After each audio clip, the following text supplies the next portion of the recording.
लगाते हो गगन भाई को आप बहुत होते हो। ऐसे एक विक्रमजीत सर है सर, मैंने ऑफलाइन का प्रोटेस्ट देखा, मतलब ब्रिलियंट आदमी। नीतू मैम है 2013 का और 17 का, क्या जबरदस्त काम किया उस लेडी। 2024-25 में जो आपने काम किया ना सर, आप जैसे टीचर हैं तभी तक हम जैसे भी लोग सेफ हैं।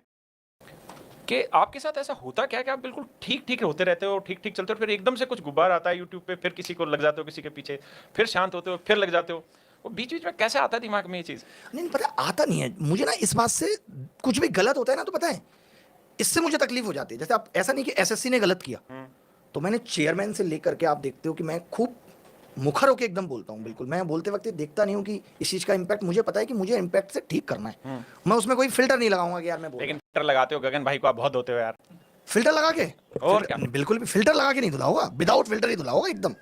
फिल्टर एकदम नहीं लगाया होगा। और उसकी वजह आप सोचो, आप सब विद्यार्थियों के भी सामने हैं, आप कभी भी, आप या हम या ये भी, कोई भी नॉर्मल आदमी है भी आके अगर ये कह दे कि बच्चों के साथ अन्याय हुआ है, कोई आके कह दे, तो मैं या तो इनको पर्सनली पूछूंगा यार सच में हुआ है, आप ऐसे ही कह रहे हो, क्योंकि ऐसा हो सकता है, क्योंकि आजकल ऐसे ही कहने वाले भी बहुत लोग हैं। बहुत लोग होते हैं। बहुत लोग हैं। आप देख लीजिए कि अभी सीजीएल 2024 का रिजल्ट आया तो तमाम लोग आके 1200 वीडियो बन गई। दो चार लोगों ने तो इतना बड़ा जिम्मेदारी ले ली कि हम सब कुछ ठीक कर देंगे, रातों रात कर देंगे, पूरी जिम्मेदारी हमारी, हमें किसी से मतलब नहीं है। और आज वो लोग बिल में छुपे हुए हैं, सच बात कुछ भी बाहर निकल के नहीं आ रहा है, ग्राउंड लेवल पे कोई भी चीजें नहीं हो रही हैं।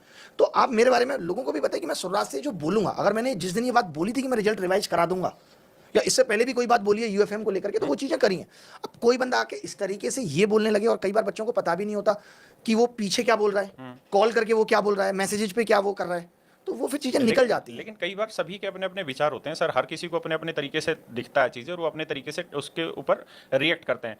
और कई बार क्या होता है लेकिन रिएक्शन सर रिजिड नहीं होना चाहिए, वो फ्लेक्सिबल होना चाहिए। आप कह सकते हो मुझे ऐसा नहीं लगता, उन्हें ऐसा क्यों लग रहा है पता नहीं, बट मुझे नहीं लगता। बट अच्छा, आप ये तो नहीं कह सकते उन्हें भी गलत लग रहा है। नहीं, एक चीज बताओ, देखो वो एक चीज मुझे, मैं गगन भाई की ही बात लेके चलता हूँ। देखो उनके किसी चीज के ऊपर अपने खुद के कोई विचार हैं, उस विचार के पीछे उनके पास भी सुबह से शाम तक बहुत सारे बच्चे आए होंगे, बहुत सारे प्रूफ आए होंगे जिसके बिहाफ पे उन्होंने अपने विचार रखे। जब पहली बार उन्होंने कोई भी विचार रखा तो उसके लिए उसने किसी टीचर को ब्लेम नहीं किया, उसने अपनी तरफ से कोई विचार रखा। जैसे मान लेते हैं कोई एग्जाम्पल के तौर पर, आप कह रहे हैं कि दिन है, वो कह रहे हैं कि रात है, कोई भी एग्जाम्पल दे लेते हैं।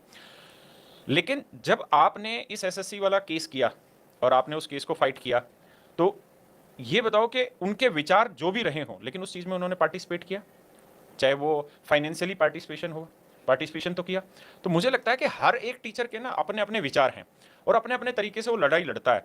इस बात में मुझे कहने में कोई दो राय नहीं है कि पूरे हिंदुस्तान में अगर बच्चों के लिए पूरी ईमानदारी से कोई सोचता है तो वो केवल अभिनय और कोई दूसरा नहीं है। और ये इतिहास में ऐसा पहली बार हुआ कि 2 दिन के अंदर अंदर प्रीलिम्स के अंदर 1100 कितने बच्चे हुए सर? 1134 बच्चों को एंट्री कराना, ये अपने आप में मैं कहूंगा कि एसएससी को बेसिकली रिजल्ट रिवाइज करने के लिए मजबूर करना, और वो भी रात को 4 बजे जग के सुबह एक ही दिन बचा था जिस दिन आपने ये काम कराया। मुझे लगता है कि इतना बड़ा काम इतिहास में बहुत मुश्किल किया होगा लोगों ने। देखिए जैसे हम यहाँ मुखर्जी अपना हमारा जो ऑफिस है कैरवल का, इसमें सर हम बैठते हैं तो रोज बच्चे आते हैं जिन बच्चों की इस बार रिजल्ट में दिक्कत होती है। और मैं इन रिजल्ट पे मुखर होकर कभी इसलिए नहीं बोलता कि जब एक आदमी मुझसे पहले से, मुझसे कई गुना ज्यादा जुनून से और मन से और अपनी तन से और धन से लगा हुआ है, तो मुझे उसमें लीड करने की जरूरत नहीं है। एक आदमी सक्षम है उस चीज को करने पे। और मेरी एक बार अभिनय सर से बात भी हो रही थी अभी, तो अभिनय सर ने बताया कि 40 लाख रुपए का खर्चा आया उसमें, और टीचर्स से जो कलेक्शन हुआ वो जितना भी हुआ, चाहे वो 5 लाख ही रुपए सारे टीचर से मिलकर आया, या 6 लाख आया, या 8 लाख आया, लेकिन जिसने भी जो दिया वो काबिल तारीफ है उसका। एक मुद्दा हमारा ये उठा कि सिर्फ और सिर्फ अभिनय सर उस चीज में हीरो बन गए, है ना, लेकिन सबको ये सोचना भी चाहिए कि जिस 1144 बच्चों के, 1134 बच्चों के घर में वो दिवाली मनी, उनके घर में खुशी, भरोसा आया लोगों के बीच में कि कुछ भी गलत होगा तो हमारे साथ कोई एक आदमी खड़ा है। जैसे एक विक्रमजीत सर है सर, मैंने ऑफलाइन का प्रोटेस्ट देखा, मतलब ब्रिलियंट आदमी है। उसने जो ऑफलाइन में, उनकी बेचारे की आवाज भी खराब हो गई थी, वो 15-20 दिन कितने दिन वो प्रोटेस्ट चला था, उस बंदे ने क्या डेडिकेशन दिया है वहां पे। नीतू मैम है 2013 का और 17 का, क्या जबरदस्त काम किया उस लेडी ने, मतलब उस लेडी ने पूरा अपना इतना बड़ा एम्पायर रिस्क पे डाल के उसने वो काम किया।